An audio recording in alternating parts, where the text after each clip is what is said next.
NEET का exam आपके लिए सिर्फ एक एग्जाम नहीं, ये है आपके लिए सपनों का दरवाजा। हर साल इस एग्जाम के रेस में लाखों लोग दौड़ते हैं, बट कुछ ही लोग अच्छा कर पाते हैं, टॉप रैंक्स ला पाते हैं। आखिर ऐसा क्यों होता है? क्योंकि एक एग्जाम में टॉप रैंक लाने के लिए बहुत से फैक्टर मायने रखते हैं। उनमें से एक फैक्टर है सही रिसोर्सेज का चुनाव। सही रिसोर्सेज के बिना और टूल्स के बिना एक ऐसा है जैसे एक वॉरियर बिना तलवार के युद्ध लड़ रहा हो। तो आज हम जानेंगे इस वीडियो में वो सारे रिसोर्सेज जो आपको नीट एग्जाम के अंदर टॉप रैंक्स दिला सकते हैं इस वीडियो में। Hello everyone, I am Tathagat Avatar, currently a first year MBBS student and AIIMS New Delhi. तो चलिए शुरू करते हैं। तो सबसे पहले हम बायोलॉजी के लिए देखेंगे। तो बायोलॉजी के लिए आप सबको पता है हमारे पास पढ़ने के लिए एक ही बुक है, one and only our NCERT. तो एनसीईआरटी ही पढ़ना है, इसमें कुछ अलग से नहीं करना है। मैंने भी अपने टाइम पे सिर्फ एनसीईआरटी ही पढ़ा था एज अ रीडिंग के लिए। और अगर इसमें जब क्वेश्चन प्रैक्टिस की बात आती है तो मैं स्पेशली रिकमेंड करना चाहूंगा एनसीईआरटी फिंगरप्रिंट्स, क्योंकि ये मैंने खुद यूज किया था और मेरे को लगता है बहुत ही सही बुक है। आप इसमें स्टार्टिंग के जितने भी ऑब्जेक्टिव हो और एजर्सन रीजन हो सारे क्वेश्चंस लगाया करो। जो हॉट वाले हो उनको भी एक बार देख लिया करो, उसमें एग्जाम्पलर वाले भी रहते हैं, तो सारे क्वेश्चंस करने हैं। और कंसेप्ट बिल्ड करने के लिए आप अपने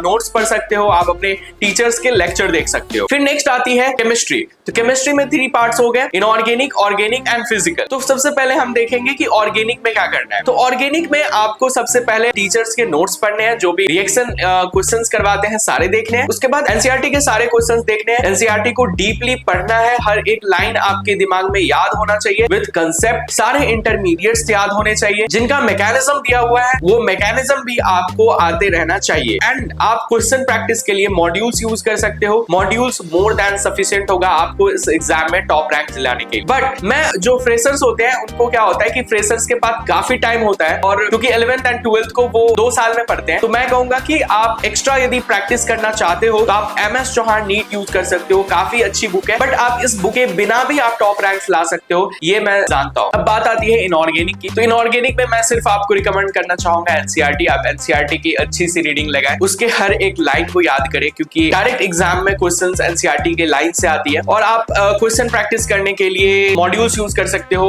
कोई भी आपको जो भी मॉड्यूल्स आपको पसंद हो उन मॉड्यूल्स को आप यूज कर सकते हो, क्योंकि कुछ जैसे चैप्टर्स होते हैं periodic table, chemical bonding, coordination, उसमें बहुत ही जरूरी होती है कि आप क्वेश्चन प्रैक्टिस करो। तो उसके लिए आप सिर्फ मॉड्यूल यूज करो एंड पढ़ने के लिए सिर्फ एनसीईआरटी यूज करो, उसके हर एक लाइन को याद करो। और आप एनसीईआरटी एग्जाम्पलर यूज कर सकते हो, स्पेशली डीएनए ब्लॉक में और कोऑर्डिनेशन में आते हैं इनसे क्वेश्चंस। तो आप एक एग्जाम्पलर एक बार सॉल्व कर सकते हो, एक बार गो थ्रू हो सकते हो, वो आपके लिए इनऑर्गेनिक में 100% स्कोर दिलाने के लिए काफी सफिशिएंट है। आप सोच रहे होंगे कि ये तो बता दिया ऑर्गेनिक की कौन सी बुक पढ़नी है, इनऑर्गेनिक की कौन सी बुक पढ़नी है, बट ये नहीं बताया कहां से पढ़ने हैं, टीचर कौन से फॉलो करने हैं। तो मैं आपको बता दूं, पीडब्ल्यू आपके लिए लेके आया है ढेर सारे बैच जो आप स्क्रीन पे देख सकते हो। और इसमें अभी दिवाली की काफी सारे डिस्काउंट चल रहे हैं, और इसमें सबसे अच्छी बात है कि इसमें आपको मिलेगा इंडिया के टॉप एजुकेटर से पढ़ने का मौका, जिससे आप अपने फिजिक्स, केमिस्ट्री और बायो के कंसेप्ट को स्ट्रॉन्ग कर सकते हो। साथ में मिलेगी आपको डीपीपी और उसके वीडियो सॉल्यूशंस, और साथ में बैच में हर एक बैच के साथ उसकी अपनी मॉड्यूल्स हैं, और आप उसे भी चेकआउट कर सकते हो। और रेगुलर बेसिस पे आपके टेस्ट होते रहे होंगे,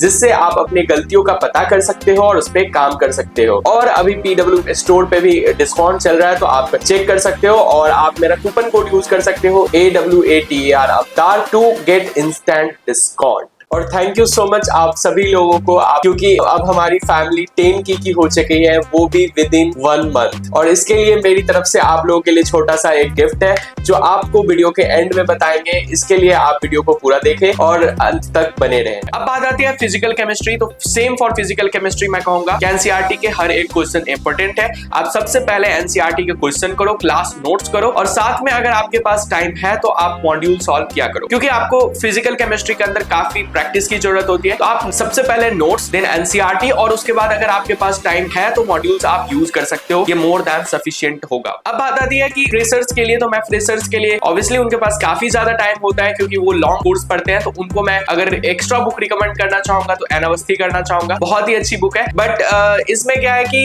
मैं ड्रॉपर्स के लिए क्यों नहीं बोलूंगा एनावस्थी, क्योंकि उनमें एक ही क्वेश्चन बार बार दिए रहते हैं, बहुत ज्यादा अमाउंट होता है क्वेश्चन के, और ड्रॉपर्स के पास उतना टाइम नहीं होता है। और फ्रेशर्स को ज्यादा लॉन्ग टाइम टाइम तक रिटेन करके भी रखना है, उनके ज्यादा प्रैक्टिस की जरूरत होती है, तो आप एन यूज कर सकते हो जिसमें आपकी अच्छी खासी प्रैक्टिस हो जाएगी। अब बात आती है फिजिक्स की, तो मैं फिजिक्स में कहना चाहूंगा कि आप फिजिक्स में सबसे पहले क्लास नोट्स पे ध्यान दो। क्लास नोट्स को 2-3 टाइम्स करो। मैं कहता हूँ यहाँ पे मेरे को एम्स दिल्ली में भी काफी सारे स्टूडेंट्स मिलते हैं जो सिर्फ नोट्स ही करके उन्होंने फिजिक्स में सारे नोट्स एंड पीवाईक्यू तो सब में करना है। पीवाईक्यू कॉमन है, पीवाईक्यू हर कोई करता है और पीवाईक्यू तो क्लास नोट्स में इंक्लूडेड ही रहता है। तो पीवाईक्यू मैं अलग से नहीं कह रहा कि पीवाईक्यू करना है, क्योंकि वो आप जानते ही हो पीवाईक्यू तो सबसे इंपॉर्टेंट है। तो यहाँ पे बहुत सारे लोग सिर्फ नोट्स एंड पीवाईक्यू से भी आ जाते हैं। तो मैं कहूंगा कि आप पहले नोट्स को 2-3 बार करो और उसके बाद अगर टाइम मिलता है तो आप मॉड्यूल्स यूज करो। किसी भी बुक से ज्यादा प्रेफरेबल मैं मॉड्यूल्स को कहता हूँ, क्योंकि उनमें अमाउंट ऑफ क्वेश्चंस एक कांस्टेंट रहता है। बाकी अदर मार्केट में जो बुक है उनमें से कंपेयर में थोड़ा सा कम होता है और उसमें वेरिएशन मिलते हैं क्वेश्चंस में। बट बाकी बुक्स में एक ही क्वेश्चंस को 2-3 बार दिए जाते हैं ताकि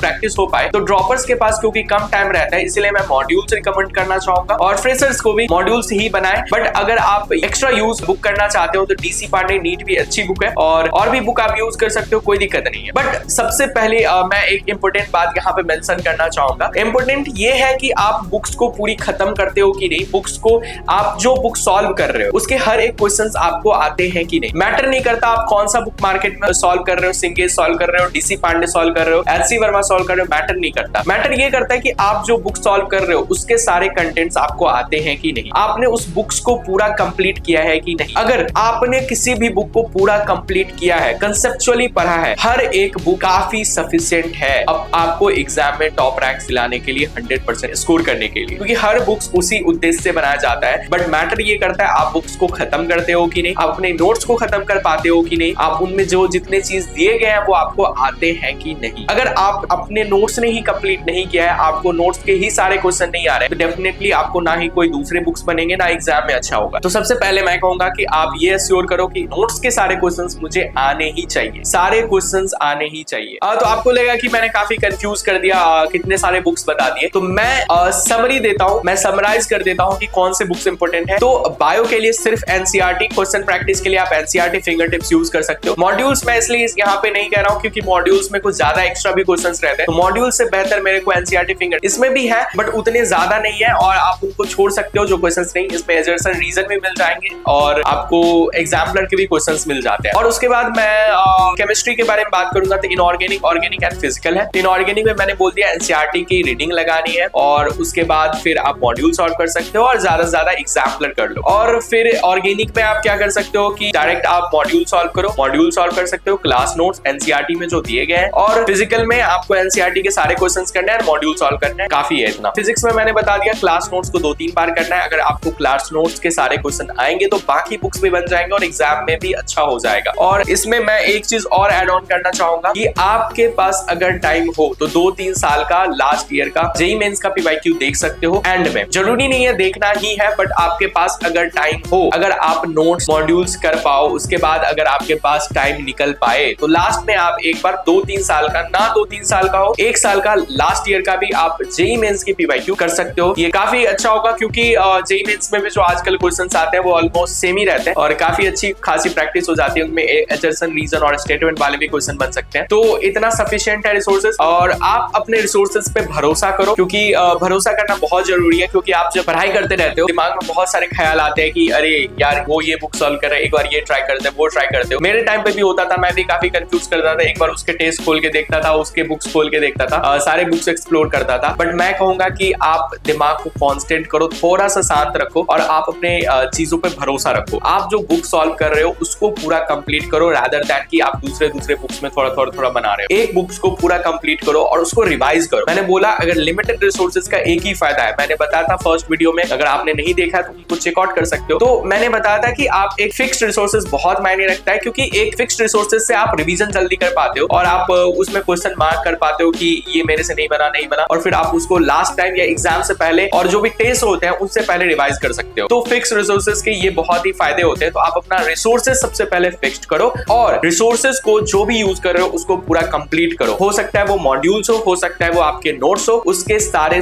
क्वेश्चंस आपको आते रहना चाहिए। मैटर नहीं करता कौन सा बुक है, बस आपको पूरा आना चाहिए। तब बात करते हैं गिफ्ट क्या है। तो गिफ्ट बेसिकली मेरी तरफ से एक गिव अवे है, एनसीईआरटी फिंगर टिप्स का बायोलॉजी का। अभी मैं एक ही गिव अवे कर रहा हूँ, तो किसी एक ही इंसान को मिल सकता है। इसके मैं कुछ क्राइटेरिया बता देता हूँ। सबसे पहले हमने क्राइटेरिया रख रखा है कि जो फाइनेंशियली थोड़े से वीक है, जो परचेज नहीं कर सकते हैं, वही पार्टिसिपेट करे तो अच्छा रहेगा। पहली यही क्राइटेरिया है। और दूसरी क्राइटेरिया है कि आप अगर ड्रॉपर हो तो आप अपने नीट के स्कोर लगा सकते हो, अगर फ्रेशर हो तो कोई बात नहीं। और थर्ड है कि आप जो भी टेस्ट दे रहे हो उसके मेरे को 3 कंसेक्यूटिव मार्क्स चाहिए। और मैंने इसके गूगल फॉर्म आपको पिन कर दिया, आप गूगल फॉर्म डिस्क्रिप्शन में चेक कर सकते हो, आप फिल कर सकते हो, उसमें एड्रेस भी भर देना आप, और किसी एक एस्पिरेंट को वो बुक मिलेगी। और मैं उम्मीद करूंगा कि आप इसे ऑनेस्टी के साथ फिल करोगे। तो आज के लिए इतना ही, फिर मिलेंगे कभी किसी और वीडियो में। आप अपने व्यूज और जो भी आपको सजेशंस हो या नेक्स्ट वीडियो चाहो, आप मेरे को कमेंट सेक्शन में सजेस्ट कर सकते हो। और तब तक के लिए ओके